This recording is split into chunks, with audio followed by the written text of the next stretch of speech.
తాకట్టులో ఉన్న బంగారాన్ని విడిపించి ఆ రోజు ఆన్లైన్ ధరకే కొంటుంది కొమ్మూరి గోల్డ్. అమూల్యశ్రీ అనే అమ్మాయి సినిమాల్లో మంచి ఛాన్స్ వచ్చాయి, షార్ట్ ఫిల్మ్స్లో మంచి పేరు వచ్చింది. సినిమాలో ఇక హీరోయిన్గా సెలెక్ట్ అయ్యి షూటింగ్ చేయడమే ఇక ఆలస్యం.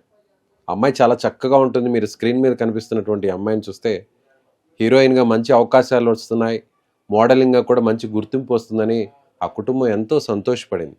కానీ ఆమె చేసిన ఒకే ఒక తప్పు పేదింటి కుటుంబంలో పుట్టడం.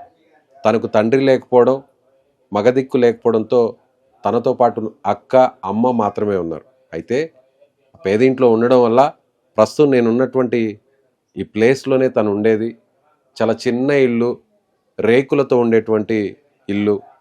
తను స్నానం చేస్తుంటే పక్కింటి వాళ్ళు ఆ స్నానం చేస్తున్న వీడియోని గుట్టుచప్పుడు కాకుండా ఇలా దొంగతనంగా షూట్ చేసి ఇబ్బంది పెడుతున్నారు, హరాస్ చేస్తున్నారంటూ ఇంట్లో వాళ్లకు, ఆ తర్వాత పోలీసులకు కూడా చెప్పింది. కానీ పోలీసుల నుంచి సరైన స్పందన లేకపోక తిరిగి ఆ అమ్మాయి మీదే సూటిపోటి మాటలు మాట్లాడడంతో ఈ అవమాన భారాన్ని తట్టుకోలేక ఆత్మహత్య చేసుకుంది.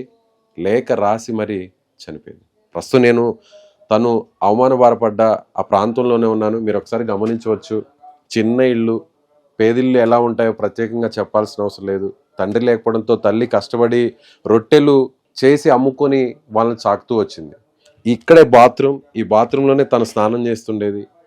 ఇలా స్నానం చేస్తుంటే ఇక్కడ ఇటువైపు నుంచి పక్కింటి వాళ్ళు ఈ రేకుల పక్కన నుంచి ఇలా మొబైల్తో తను స్నానం చేస్తున్న ఆ ఫుటేజ్ని షూట్ చేయడం, ఆ విషయం తెలుసుకున్న తర్వాత తట్టుకోలేక అవమాన భారంతో చనిపోయిందని తల్లి చెప్తుంది. అసలు ఆ తల్లితో మాట్లాడదాం. అమూల్యశ్రీ చనిపోవడానికి ప్రధాన కారణం ఏంటో తెలుసుకునేటువంటి ప్రయత్నం చేద్దాం. మనతో పాటు చనిపోయిన అమూల్యశ్రీ తల్లి ఉన్నారు, ఆమెతో మాట్లాడదాం. అమ్మ, ఏం జరిగింది మొత్తం? అసలు ఉన్నది ఉన్నట్టు చెప్పండి.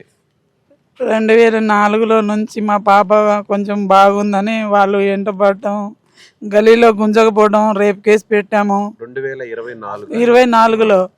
అయితే రేప్ కేసు పెడితే మాకు వేరే కేసు పెట్టారు. మేము ఇచ్చిన కేసు వేరే అయితే వాళ్ళు పెట్టింది వేరే కేసు పెట్టారు. ఆ తర్వాత వేరే కేసు పెట్టిన తర్వాత పట్టించుకోలేదు. మళ్ళీ తర్వాత పాపని ఆ రోజు మేము లేని చూసి మా పెద్ద పాప కూడా లేదు ఇంట్లో. చూసి వాళ్ళకి కనిపిస్తుంది, మాకు కనిపించదు అది రేకు. దాంట్లో నుంచి ఆమెకు వీడియో తీశారు పాపని స్నానం చేస్తుంటే. చూపిస్తాను సార్.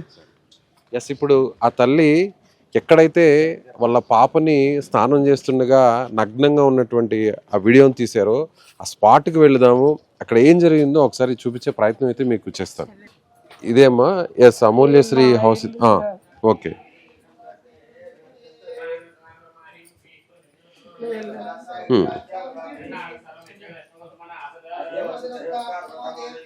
ఎస్, ఇక్కడ చిన్న ఇల్లు ఇది. మొత్తం అంతా కూడా రేకులతో ఉన్నటువంటి ఒక పేద కుటుంబం.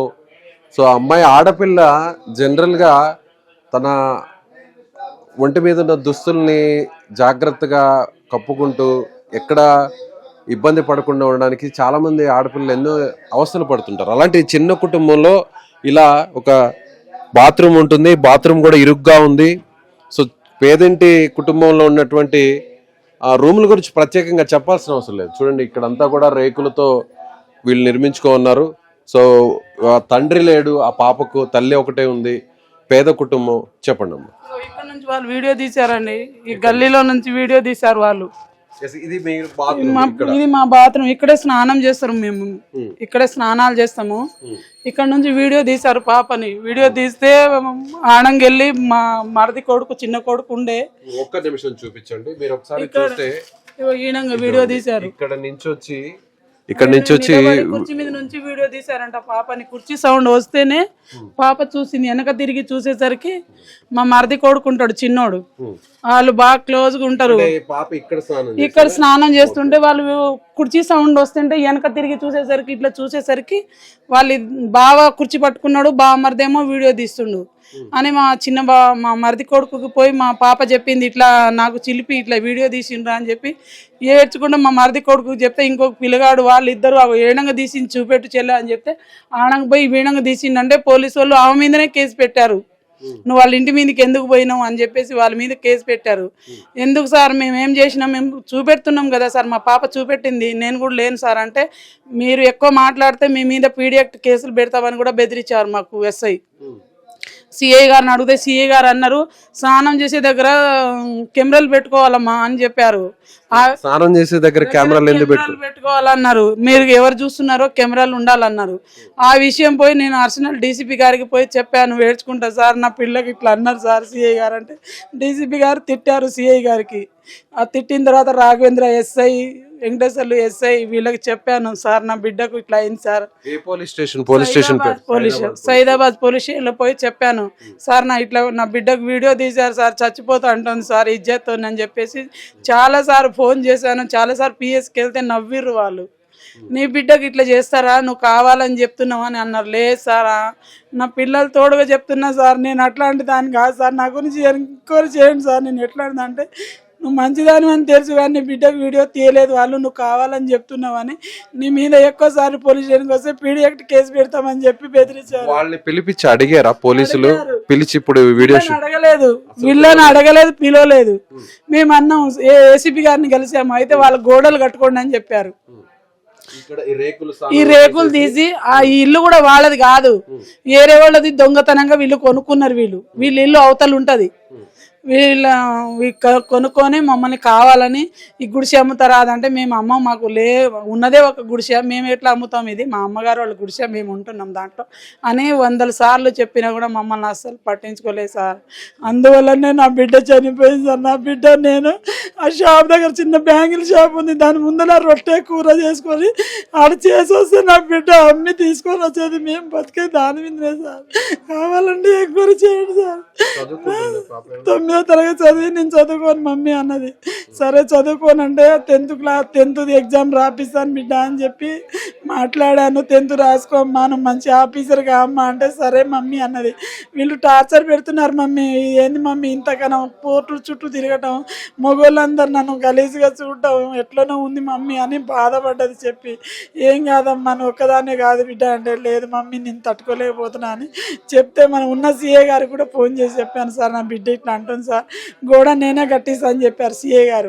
సరే కట్టియండి సార్ అంటే, అప్పుడే కూడా చెప్పినా కూడా వాళ్ళు గోడలు కట్టియలే. వాళ్ళు పిలిచారు, మాట్లాడారు, గోడలు కట్టిస్తామన్నారు, గోడలు కట్టియలే, ఏం కట్టియలే. ఈ హరాస్మెంట్ అది రెగ్యులర్ గా జరిగేదా లేదంటే ఆ ఒక్క రోజు మాత్రమే జరిగేది? లేదు, ఎప్పుడు పడితే అప్పుడు మా పాపని బిల్డింగ్ లో ఎక్కడ కనిపిస్తే అక్కడ రొట్టెలు చేసి అమ్మ బిడ్డ అని చెప్పి, నేను చదవట్లేదు ఇంటికి వచ్చేది కదా, నేను లేనప్పుడు మా బిడ్డకు వచ్చి ఇబ్బంది పెట్టేది. ఎక్కడ ఒంటరిగా ఉన్నప్పుడు ఇది ఇంటి ఎదురుగా వాళ్ళ అత్త ఇల్లు ఉంది, వాళ్ళు ఏం చేస్తారంటే కెమెరాలు ఉన్నాయి వాళ్ళకి, మా పిల్ల ఎప్పుడు బయట వెళ్తుంది ఏందనేది వాళ్ళు ఇన్ఫర్మేషన్ చేయగానే వాళ్ళు వచ్చేది. వాళ్ళు వచ్చి వీళ్ళు పవన్ అనేటోడు, రమేష్, ఆ పూజ, ఈ 4 రేకులో కాడ మా బిడ్డ స్నానం చేస్తే కూడా వాళ్ళు గలీజ్ బూతులు, ఆడికొస్తావా ఈడికొస్తావా అని ఎట్లెట్లో మాట్లాడేది. వాళ్ళు జాబులు చేస్తారో మరి ఏం చేస్తారో నాకు కూడా తెలియదు. మాకు ఎట్లాంటి గొడవ లేదు సార్. ఈ ఇల్లు తీసుకున్న దగ్గర నుంచి మా బిడ్డని వీడియోలు తీసి ఒకసారి గుంజకపోయారు. గతంలో కూడా ఒకసారి గల్లీలో గుంజకపోతే ఒక అమ్మాయి వచ్చి అట్లా గుంజకపోతే పోలీసు వాళ్ళకి చెప్తానంటే అప్పుడు వదిలిపెట్టారు మా పాపకి. మా పాపని తీసుకెళ్లారు, ఎత్తకపోయారు సార్ వాళ్ళు గల్లీలో. ఆ కేసు కూడా పెట్టాను, ఈ కేసు కూడా పెట్టాను. మళ్ళీ నన్ను చంపుదామని పైనుంచి కత్తులు ఇసిరేసారు. ఆ రోజు 3 కేసులు పెట్టాను సార్. వాళ్ళ మీద నాకు ఎట్లాంటి కుట్ర కుతంత్రాలు ఏం లేదు. నా చుట్టుపక్కల వాళ్ళని అందరిని అడగండి సార్, నేను ఎవరు చోరీ కూడా పోను. నేను ఏమైనా ఉంటే నాకు సహాయం చేస్తా కానీ నాకు నేను అట్లా. నా హస్బెండ్ 2016లో చనిపోయారు. మా ఆయన సిపిఐ పార్టీ నాయకుడు, ఒక మంచి. మా ఆయన చనిపోయిన దగ్గర నుంచి నా పిల్లల్ని నేనే పెంచుకుంటున్నా. 2 ఆడపిల్లలు. అక్కడ షాప్ ఉంది రోడ్డు మీద చిన్నది, ఆ కొంచెం బ్యాంగిల్ ఉన్నాయి, బ్యాంగిల్ అమ్ముకుంటాం, రొట్టె కూర చేసుకొని ఆడ అమ్మితే నా బిడ్డని అమ్మి నన్ను తీసుకొస్తుంది, పైసలు ఇస్తుంది సార్. ఇప్పుడు లేదు, నేను ఎలా బతకాలో కూడా అర్థం కాకుండా ఉన్నాను సార్. ఇవాళ 14 రోజులు లేవలేక తినలేకపోతున్నాను. మతి చేసుకునే ముందు లెటర్ రాసింది కదా, ఏమని రాసింది ఆ లెటర్? ఏమని రాసిందంటే, మమ్మీ కుమార్ ఫ్యామిలీని అస్సలు వదిలిపెట్టదు మమ్మీ అని రాసింది. కుమార్ ఫ్యామిలీని అస్సలు వదిలిపెట్టకు మమ్మీ అని రాసింది. ఆ లెటర్ పోయి పోలీసు వాళ్ళకి ఇస్తే ఇప్పుడు దాకా కూడా నాకు న్యాయం కావట్లే. ఒకటి చాటింగ్ చేసే వాడు చాటింగ్ చేసినోడు లొంగిపోయిండు, వాళ్ళని పట్టుకొచ్చారు, అరెస్ట్ చేశారు. వీళ్ళని అరెస్ట్ చేయండి సార్, వీళ్ళకి మీద అంత ఉంది సార్, వీళ్ళ మీద కేసు. చాటింగ్ అంటే ఇంకొక అబ్బాయి అరెస్ట్ చేసేవాడా? ఇంకొక అబ్బాయి కూడా అరెస్ట్ చేసిండు. వాళ్ళ ఫ్యామిలీ వచ్చి వాళ్ళ అమ్మ నాన్న ఇద్దరు వచ్చి షాప్ దగ్గరకు వచ్చి మేము పిలిచిన దగ్గర రావాలా, మా కొడుకు నువ్వు పెళ్లి చేసుకోవాలా అని చెప్పి ఆ ఫ్యామిలీ కూడా బాగా అమ్మాయికి బాగా టార్చర్ చేశారు. అమ్మాయి అందంగా ఉంది కాబట్టి ఆ అందం మీద ఎవరు ఓరలేక సినిమా ఫీల్డ్లో పంపించాను. నా బిడ్డకి సినిమా హీరోయిన్ గా కూడా సెలెక్ట్ అయింది. హీరోయిన్ గా కూడా సెలెక్ట్ అయింది. రామ్ చరణ్ కి కూడా లెటర్ రాసి కూడా పంపించినాం, మెయిల్ చేసినాం ఆయనకి, ఇట్లా మా బిడ్డతో ఇట్లా సినిమా ఇట్లా ఏమైనా ఉండే సాయం చేయండి సార్ అని కూడా పంపించినాం మేము. ఆయన ద్రోణ అని ఒక ఆయన సినిమాలు చేపించే అతను మా పిల్ల షూటింగ్ అన్ని షూట్ చేశారు. మా పిల్లకు షార్ట్ ఫిలిం కూడా అన్ని జరిగినాయి సార్, అన్ని ఉన్నాయి మా పిల్లకి. అన్ని షార్ట్ ఫిలిం లో మోడలింగ్ కూడా చేసింది, మోడలింగ్ లో కూడా సెలెక్ట్ అయ్యి మోడలింగ్ లో కూడా 2-3 సార్లు పోయింది. ఇందులోనే ఇట్లా జరిగిపోయింది సార్. ఎట్లా బతకాలి నా పిల్లలు లేకుండా, నా పిల్లని చూడాలి, మాట్లాడాలి, గుండెలు పగిలిపోతున్నాయి సార్. ఎట్లా బతికారు సార్, అన్న కూడా తిరగదు. నా పిల్ల కోసం చక్కగా ఉంటది, పాప చక్కగా ఉంది, సినిమాల్లో సెలెక్ట్ అయింది. సో ఇంకా మీకు అన్ని కష్టాలు తీరిపోతాయి, మంచి పేరు వస్తుంది అనుకున్నారు. నా బిడ్డ అన్నది, మమ్మీ నేను హీరోయిన్ గా అయితే నేను మస్తు ఫుల్ మంచిగా ఇల్లు కట్టిస్తాను మమ్మీ, నీకు మంచిగా నేను చూసుకుంటాను మమ్మీ, నువ్వు షుగర్ పేషెంట్ మమ్మీ, నేనే కదా మమ్మీ అని చెప్పి టాబ్లెట్ వేసేది, జావా చేసి ఉండేది. షాపు దగ్గర ఏమైనా ఉన్నా ఆమె చూసేది. ఇప్పుడు నేను ఎట్లా బతకాలి? షూటింగ్ స్టార్ట్ కొన్ని రోజుల్లో షూటింగ్ స్టార్ట్ అవుతుంది, కొన్ని రోజుల్లో షూటింగ్ స్టార్ట్ అవుతుంది. ఆల్రెడీ షార్ట్ ఫిల్మ్ తీసింది ఆమెకు షూట్ కూడా చేశారు, ఫోటో షూట్ కూడా అన్ని అయిపోయినాయి. హీరోయిన్ గా సెలెక్ట్ అయిందా? హీరోయిన్ గా సెలెక్ట్ అయింది ఆమె. ఇక సినిమాలోనే పోవటమే ఉండే. ఇక ఈ 2 నెలలు అయితే ఆమె వెళ్ళిపోయేది. పెద్ద పాప ఆమె ఇద్దరు షార్ట్ ఫిలింలో, పెద్ద పాపని తెలిసిన వాళ్ళు దొరక నాకు లాయర్ రాపుల్ భాస్కర్ సార్ దగ్గర ఒక ద్రోణ అని మనకు పరిచయం అయ్యిండు డైరెక్టర్. ఆ సారే మొత్తం మా పిల్లల్ని షూటింగ్ చేయించడం, మా పిల్లల్ని ఫోటో షూట్ చేయటం, అక్కడక్కడ షార్ట్ ఫిలిములు అన్ని చేశారు సార్. అన్ని ఫొటోస్ కూడా ఉన్నాయి చాలా. పాప మోడలింగ్ లో కూడా చేసింది, సార్. అంతా చేసి నేను గుడ్డి దానిలో అయిపోయాను సార్, కాళ్ళు ఎరిగిపోయినట్టు అయిపోయాను. పోలీసులు ఏమంటున్నారమ్మా మరి? కేసు ఫైల్ చేస్తారు, ఏది ఫైల్ చేస్తాం, ఆగు అంటున్నారు కానీ ఫైల్ చేయట్లేదు సార్. గతంలో ఇట్లా జరిగింది కదా సార్, మిమ్మల్ని చెప్పాను కదా సార్, 6 నెలల క్రితం కూడా కంప్లైంట్ ఇచ్చాను కదా సార్ అని చెప్పాను.